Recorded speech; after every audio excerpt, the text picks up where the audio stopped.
NXT. Yep, I have no issue with that whatsoever. I agree with everything you said.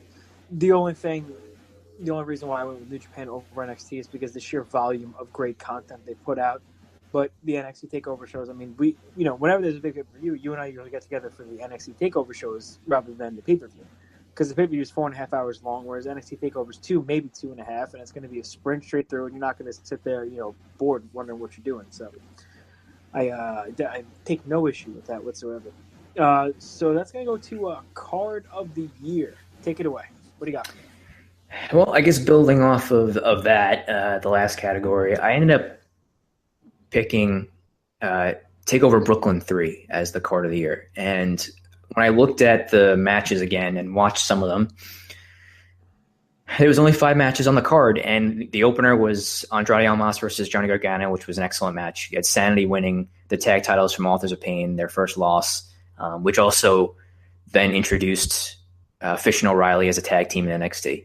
You had Aleister Black beating Hideo Itami in a solid match. Asuka beat Ember Moon by submission, winning a match that I think a lot of people thought Asuka was going to lose. And then you had Drew McIntyre winning the NXT title from Bobby Roode in the main event, which then followed up with the debut of Adam Cole and him joining up with Fish and O'Reilly to end the show. So to me, from a wrestling quality perspective and newsworthy perspective and all the crazy stuff that was happening, that was my favorite show of the year. I could go back and watch it again from start to finish without fast forwarding through anything. And it's still very enjoyable. So I went with NXT TakeOver Brooklyn 3. I had that for a while. I was thinking that was the show of the year. Then I went back last night. I watched it, watched a couple other things. For me, the best card of the year, and maybe one of the best cards I've ever seen, was New Japan Dominion, June 11th. Just pulling up the card right here. That was Omega versus Okada 2 in the 60-minute draw. Tanahashi defeats Naito for the IWGP Intercontinental title. Suzuki versus Goto, which was whatever. Kushida defeating Takahashi. Cody and Elgin. Guerrillas of Destiny and War Machine and the Young Bucks versus Roppongi Vice. Then they had an 8-man tag match, which was blah, and then a World 6-man title match, which was whatever, is a gauntlet match. But those 6 matches back to back to back to back were, I don't know. I don't know if they'll ever, for me, be a card that was that enjoyable with that quality of matches, 6 matches in a row. However, TakeOver Brooklyn, those 5 matches, again, same deal. I could start TakeOver Brooklyn, I could watch it straight through. I could start Dominion, I could watch it straight through. It was very, very close. I had TakeOver Brooklyn 3 as my runner-up, but for me, it was New Japan Dominion. Yeah, I think Dominion's a good choice too. I mean, when I was thinking about the different cards that stood out, when I thought about New Japan, that was the one that stood out to me as their best card of the year. So I think it's definitely worthy of nomination for best card of the year. All right, match of the year. We're down to the final one. Stallion, what is your match of the year for 2017? This was tough, man. There's so many matches, right? There's so many good matches, and it just comes down to, I guess, personal preference and style. And I try to factor in things like how much impact it had or meaningfulness in terms of the wrestlers or promotion or with the impact that their match had. So there were several good matches in New Japan, right? The Omega Okadas. I think Ishii had several good matches with both those guys and others, and some junior heavyweight matches that I saw with Takahashi that I really enjoyed. From a WWE perspective, the SummerSlam main event, I remember everyone thought that was really, really good. Styles and Cena from the Rumble was also one that was very highly thought of, and NXT had several good matches as well. But the one that I ended up going with was Tyler Bate versus Pete Dunne from TakeOver in Chicago. And I went with that because it's just one of those things where when that card came out and that match was on there, I wasn't expecting anything from it. I was like, why is this even on here? It just needed something else to fill up the card. And they ended up stealing the show. And I think, I don't know what's going to happen with the UK title or those wrestlers, if they're going to do kind of like a side show with it or a weekly show with it or not. But I think it put those guys on the map to where now anytime I saw them in a match or them having matches, I wanted to watch it and I was looking forward to it. So they really stole the show in that one. There was also the crazy moves, and I hadn't seen a ton of those guys outside of the UK tournament that happened earlier in 2017. So I just thought that it made both of those guys into stars in the US, and it was the best match on that card and one of the best matches I'd seen anywhere in the year. So I decided to go with that one. That was my runner-up for all the reasons that you said. For me, the best match of the year was Okada versus Omega. The second one, the time limit draw from Dominion. I don't think I've ever seen a match like it, to be honest with you, in regards to as hard hitting as it was. It was unbelievable. I mean, yes, there were a couple people said, "Oh, they use the same moves over and over and over again," and yeah, to an extent they did. Okada hit the Rainmaker a couple of times, and Omega hit the V trigger and stuff. But that kind of added to the story of them two really just throwing everything they can at the other guy. The story they told was fantastic. The New Japan crowd was the loudest I've ever heard them.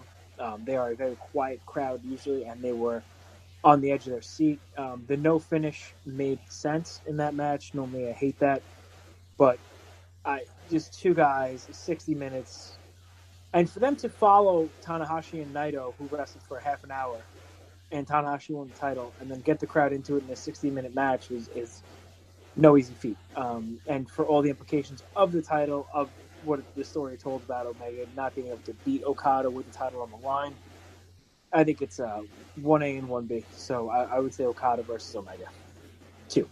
Yeah, and I would say that was probably, runner-up for me as well. That was definitely, of the three matches they had, I thought that was the best one. The second one, that one that went to the draw. So also a good choice, and something I know a lot of fans out there enjoyed watching. So I watched it again. This morning just to make sure because last night I went back and watched some of the takeovers. I watched some DIY tag team stuff and things I remember being very good.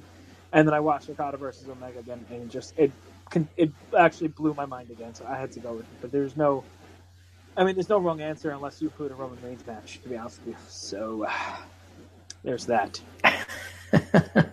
But I mean, as a year, as a whole in WWE, I feel like we're no further than we were last year at this time. Would you agree?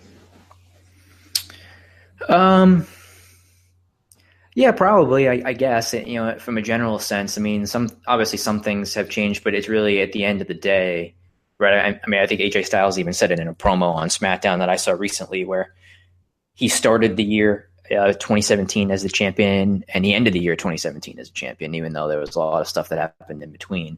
And over on Raw, we're still looking at the Roman Reigns as the main guy, right? I mean, last year's WrestleMania was basically, with the Universal title, was almost a setup for this year's WrestleMania to try to get to Brock and Roman again. So I love long-term booking as much as the next guy, but the problem when you book like that is the things that happen in between really don't matter. I think that's the problem that they're facing right now.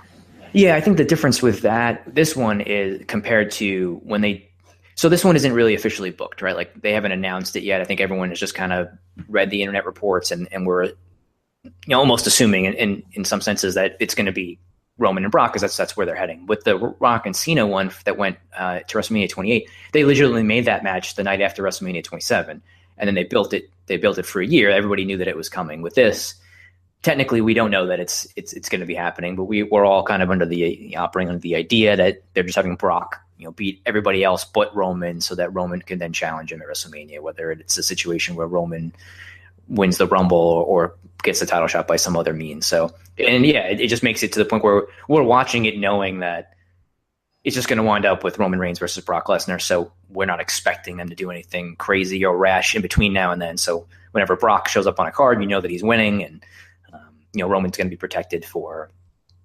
as much as they possibly can protect him, and going into WrestleMania, in April. So, there's not a whole lot of crazy things that have happened in WWE the last year that have been like game changing or earth shattering. Which sucks. But like you said, with regard to NXT, and I think in regard to New Japan too, like, there's a clear direction. There's a clear, not a changing of the guard, but it's not. You have almost like a hopeful look for the future, right? Like NXT now, you have Bobby Fish and Kyle O'Reilly. You have Adam Cole. You have Aleister Black, and you have a bright future in New Japan. You've got you've got the Bullet Club, of course, but you have Naito, you have Lij, you have like Sonata and Evil and stuff like that. You have a succession product in the future. And in the WWE, you can't really hope for that future to happen because they don't trust these guys enough to let them do that, and they kind of just go right back to your Cena, your Reigns, your Lesnar, same thing. So I don't know. I hope something changes between now and WrestleMania, but I'm not counting on it, I should say. Yeah, I'm not counting on it either. It seems like the days of, I don't know. It seems like these days Vince, takes fewer risks than he did back, in the 90s and 2000s and whatever it was. I mean, I think a couple of years ago when Roman faced Brock at WrestleMania, I think it was 31.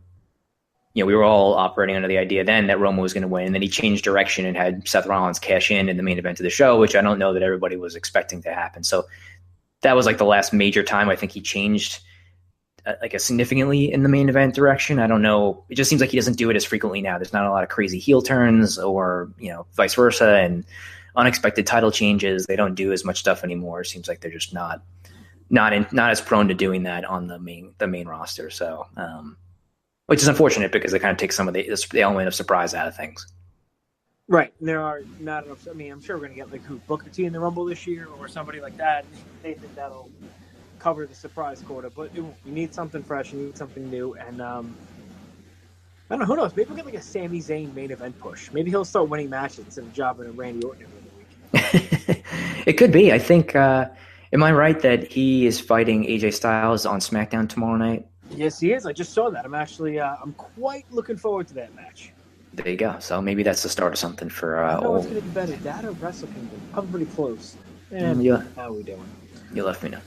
Yeah, I'll definitely let you know. But listen, I want to thank everybody for checking out the All Night Award live show.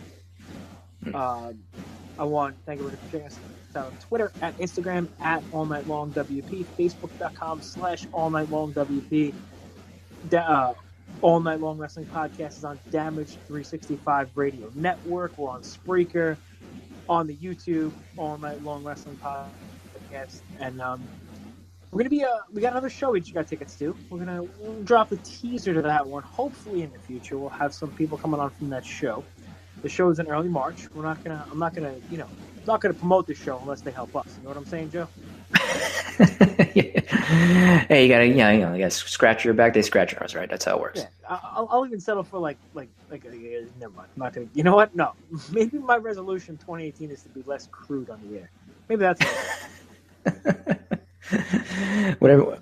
Listen, buddy. We're embarking on another year here with the All Night Long Wrestling Podcast. So, did you say embarking on it because Hunter and Chance were barking? No, no. Embarking. We're embarking. Whatever. Some assholes barking. I'll tell you that much. Another journey. No, another journey for the All Night Long Wrestling Podcast heading into 2018.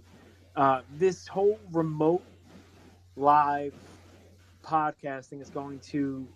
I think it's going to open up more content for us. Is that fair to say?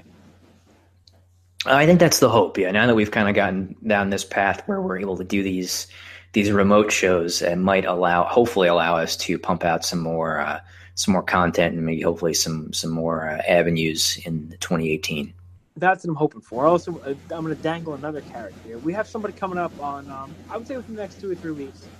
He is a former WWE developmental talent. He was a local Northeast wrestling champion, and he has a lot of awesome stories. He told me a great one the other day about Ric Flair when he was working with a guy by the name of Biff Busick. You may know him as Oney Lorcan, in front of Ric Flair, and I'm going to let him tell that story on the air because it was one of the most awesome stories I've heard of Ric Flair, just being Ric Flair. So we're going to have this gentleman on in the coming weeks talking about his new promotion and giving us some behind-the-scenes stuff. As a guy, he said himself, he's a guy that is not looking to get back into the WWE.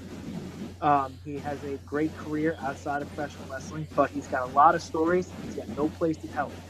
So I welcome the gentlemen to the All Night Long Wrestling Podcast, and we'll have that upcoming before the end of January for sure. Yes.